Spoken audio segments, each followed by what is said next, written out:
Matthews got 2 years left. And there's this idea, well, you can't blow it up if you and I don't know if they should. I'm not saying they should. I don't really have an answer on that right now.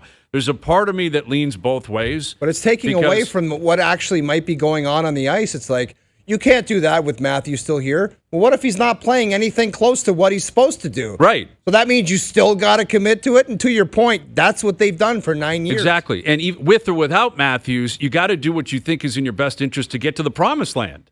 Like you can't cheat the process to build a cup winner just because you have a guy here, right? And that's the point I'm making is maybe it's not a blow up. Maybe that's not in their best interest. Maybe it's a retool. I don't know, but it can't be. It has to be a retool because we have Matthews. That can't blind you. Some guy a commitment to one player. It has, I think, for a long time. Not just him. I think the collective, the core four. It was like, well, we got these guys. So we've got to do this. We've got to trade that first-round pick. We got to get rid of that prospect. It's like, why? Look where we are now. You're in real trouble. And I know the guy on the line has seen it the complete opposite way for a long time. I'm curious if he still sees it that way. You think he's going to have one of his stupid takes? No, I think he'll have a very deeply rooted, well-thought-out take. Remember the last time he was on with us, he chickened out of his segment? Yeah, he had a list set up. Yeah, and he was like, no, I'm scared. Not doing it. Here's our good friend Jonas Siegel of The Athletic, live from the streets of New York. Go ahead, Jonas. How do you feel about this? Well, so I was ready to just come on and be nice and not have any problems. And then I'm listening to this, and I'm like, is this guy for real? He's starting this now. You're going to talk about this now, and you're going to bring up the list, which you trashed my other list. So I was like, you know what? I really got to make sure this list is good. And I decided, anyway. Yeah. So I don't agree with you, not surprisingly. Of course. Let me ask you a question. So this whole, do they blow it up? Tell me what that is.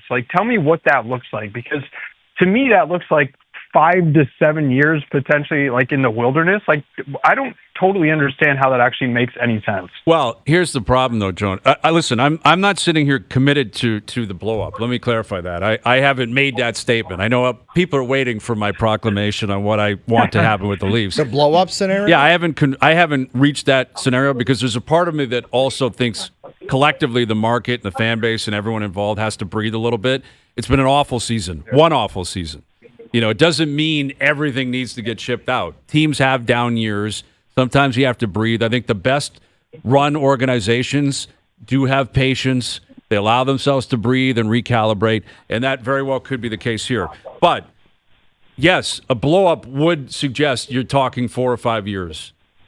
The counter, Jonas, to your hesitation on that would be, where do you think this is going the next 4 or 5 years? Where are they right now? What if they retool? How can you guarantee me or any Leaf fan that they're going to be any better over the next 4 or 5 years than committing to a blow it up rebuild? I know what you're saying, and part of me understands because, how far away are they right now? But look at what we thought of this team heading into the season. I think we all thought, well, this team is probably not going to be as good. They lost Mitch Marner, and then Chris Tanev gets hurt, and they've had all this stuff go on where they've taken a step back, and they're going to be a year older. It's already an old team.